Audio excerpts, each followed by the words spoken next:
네, 여러분 토익 RC 제니박입니다.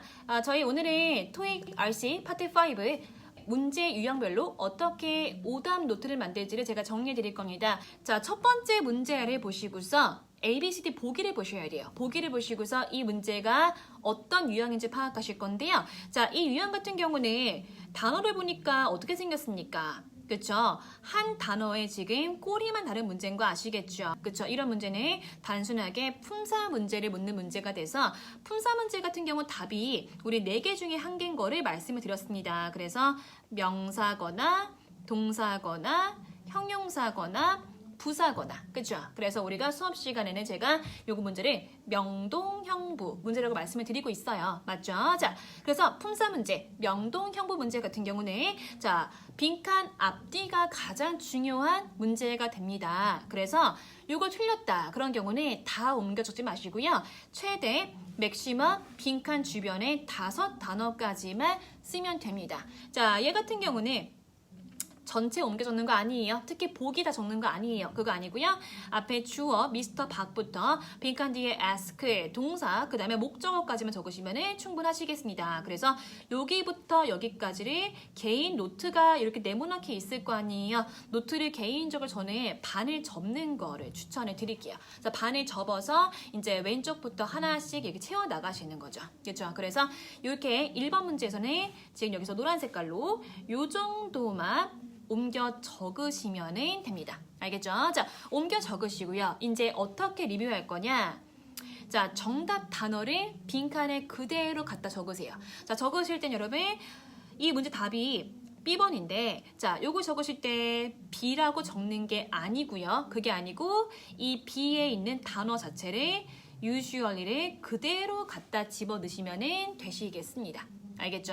자, 해서 이렇게 적으시고요. 그 다음에 이게 왜 정답인지 이유까지만 적으시면 돼요.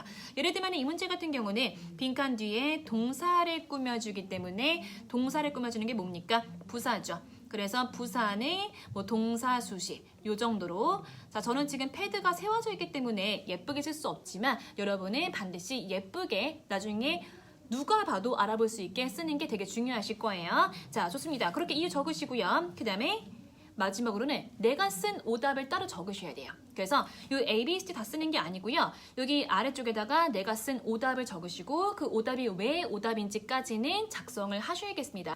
자, 학원에 온다면은 왜 오답인지 제가 도와드릴 수 있지만은 독학을 하시는 분들 같은 경우는 왜 오답인지 모르죠. 그런 경우에는 저에게 이제 댓글 같은 거나 아니면은 인스타 DM 같은 걸 통해서 물어보시면은 제가 언제든지 최대한 빠른 시간 내에 답해 드릴게요.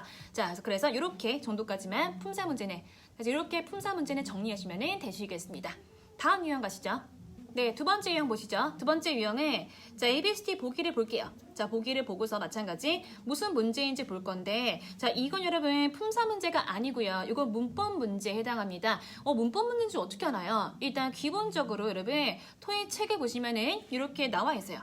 기본적으로 일단 A번은 has ed죠. 이거를 뭐라 그러죠? 현재 완료 시제, 그죠? 그 다음에 C번은 is ing, 현재 진행 시제. D번은 동사의 s니까 현재 시제. 이런 거를 갖다가 여러분 동사를 가지고서 다양한 시제를 묻고 있기 때문에 이거는 동사를 가지고 물어보는 문법 문제구나 파악할 수가 있다는 거예요. 그래서 동사 문제 아니어도 뭐 부정사 문제, 동명사 문제, 뭐 부사절 접속사 문제, 명사절 접속사 문제. 그러니까 모든 우리 아까 얘기했던 명동형부를 제외하고는 문법 문제가 되는 겁니다. 그죠? 자, 그럼 문법 문제 리뷰 방법 볼게요. 자, 일단은 빈칸에 마찬가지야. 빈칸에 정답을 적으시면 돼요. 문제를 옮겨 적으시고서 빈칸에 정답을 적으실 건데요. 마찬가지 정답을 적으실 건데요.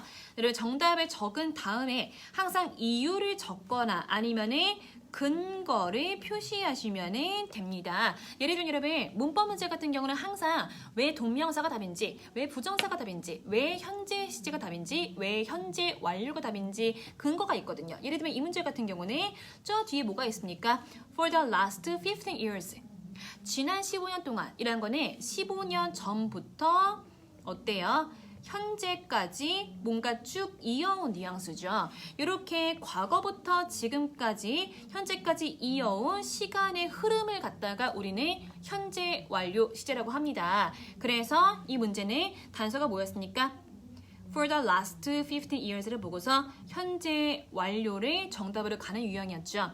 여러분이 옮겨 적을 때 이건 다 적을 필요가 없다는 거예요. 왜냐면은 혼자 오답 분석에 한계가 있기 때문에 이 오답을 다 적는 게 아니고 문법 문제 같은 경우는 정답 위주로 가는 게 좀 더 정확해서 정답 패턴을 자꾸 몸에 익숙해지는 게 중요하시겠습니다. 그래서 이 문제 보실 때 for the last 15 years가 있기 때문에 여기 현재 완료가 정답이다. 이렇게 정도만 정리하시면 될 것 같습니다. 자, 해서 자, 그 다음 마지막 포인트 여러분. 자, 문법은 항상 한 문제를 풀어도 이거를 우리가 한 문제 정리했지만 다음번에 한 문제를 풀고서 5문제 이상을 대비하는 게 오답 노트의 핵심이에요. 그래서 지금 현재 완료가 정답이었는데 현재 완료에 대한 단서가 누구였습니까? 그쵸? For the last 15 years였죠. 그러면은 여러분이 어떻게 갈 거냐면은 이 문법 책에서 자, 여러분 토익 공부하시는 분들 이제 H 어학원사의 책이든 우리 YBM 책이든 아니면은 저랑 공부하시는 분들 같은 경우는 독점 토익 시크릿북 같은 우리 토익 문법이 챕터별로 정리되어 있는 그런 책이 하나씩 있죠. 그렇죠, 여러분? 그러면은 그 책에서 현재 완료가 정답이 되는 부분을 쫙 찾아가지고 정리를 하셔야 돼요. 그래서 노트가 있을 때 자, 이렇게 나눠서 왼쪽에 지금 문제하고 정답하고 단서 연결했죠. 그러면 아래에다가 빈 공간에 현재 완료와 관련된 문법을 적어서 다음번에는 현재 완료가 정답일 때 틀리지 않게 대비를 하는 게 오답 노트의 핵심이 되시겠습니다. 아시겠죠, 여러분? 그렇게 정리하시고요. 다음 유형 마지막 갑니다.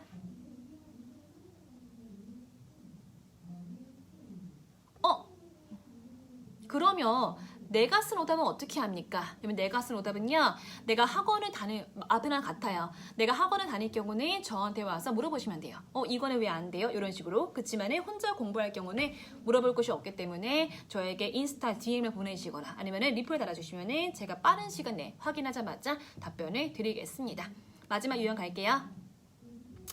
마지막은 마찬가지 유형 파악해 볼게요. 자, 요거는 무슨 문제입니까? ABC가 완전 전부 다 다른 단어로 구성이 되어 있기 때문에 단순 단어 문제인 거를 파악할 수가 있겠죠. 그죠? 자, 단어 문제 같은 경우는 어떻게 옮겨 적을 거냐면 여러분 문제를 적으셔야 돼요. 근데 자, 단어 문제는 문제를 웬만하면 다 적으세요. 알겠죠? 문제를 다 옮겨 적으시는데 이런 거 있죠. 몬트리올 유니버시티 같은 고유명사 있죠. 고유명사 같은 경우는 굳이 다 적지 않고 대충 이게 무슨 대학교인지만 알아볼 수 있게 적으시면 되시겠습니다. 아시겠죠, 여러분? 자, 그 다음에 그래서 이제 일단은 똑같아요. 자, 단어 문제 같은 경우도 옮겨 적으신 다음에 자, 똑같아요. 일단 단어 문제 같은 경우도 빈칸에 정답을 넣어가지고 노트에 옮겨 적으실 거예요. 그렇죠? 노트가 이렇게 있을 때 이렇게 왼쪽에다가 칸이 있으면은 여기에 정답을 넣어가지고 문제를 적으실 거고요. 항상 토익에 단어 문제 같은 경우는 그냥 안 나오시고요. 왜 이게 정답일지 문장에 뭐가 있다? 근거가 있는 경우가 대다수입니다. 그래서 예를 들면 이 문제 같은 경우는 답이 D번이에요. oldest, 가장 오래된. 왜 얘가 답이냐면은 근거가 뭘까요? 200년 전에 설립된 이 근거가 돼서 그래서 가장 오래된이구나 해서 이 문제를 옮겨 적으시면서 이 근거에다가 형광펜을 표시를 하시면서 옮겨 적는 거를 추천해 드리겠습니다. 그래서 established over 200 years ago 하고 oldest 하고 요 정도의 형광펜 하시면은 시험장에 가도 형광펜이 없어도 이렇게 근거가 딱딱 보이는 눈이 생긴다는 거예요. 근거가 딱딱 보이는 눈을 좀 키울 수가 있다는 거예요. 아시겠죠, 여러분? 자, 그 다음에 마지막으로 오답 단어는 다 쓰셔야 돼요. 그래서 단어 같은 경우는 제가 없어도 단순하게 사전을 검색하면 뜻이 나오기 때문에 단어 문제 같은 경우는 나머지 오답 단어들 정도까지는 따로 적으시면서 눈에 한번 익혀주시면 되시겠습니다. 네, 여러분 이렇게 오답 노트 하는 방법 알아보았고요. 한번 해보시고 궁금한 게 있으시면 언제든지 저에게 문의 주시면 되시겠습니다.